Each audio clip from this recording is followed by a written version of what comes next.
Tämänkertainen saarnamme on suunnattu sinne, missä päätöksiä tehdään. Siis olkoon tämä vaatimaton tarina meille opiksi ja ojennukseksi. Kun ruumista luotiin, kaikki ruumiin osat halusivat tulla päälliköksi. Aivot sanoivat, koska me ajattelemme, meistä pitää tehdä päällikkö. Jalat sanoivat, koska me kuljetamme ihmistä sinne, minne hän haluaa, meistä pitää tehdä päällikkö. Silmät sanoivat, koska me näemme ja varoitamme ihmistä kaikista vaaroista, meistä pitää tehdä päällikkö. Näin sanoivat kaikki muutkin ruumiin osat. Kaikki halusivat tulla päälliköksi. Lopulta pyysi itse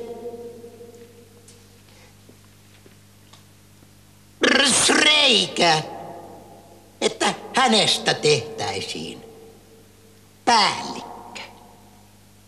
Kaikki muut ruumiin osat nauroivat. Ajatus oli mahdoton. Perseestä päällikkö.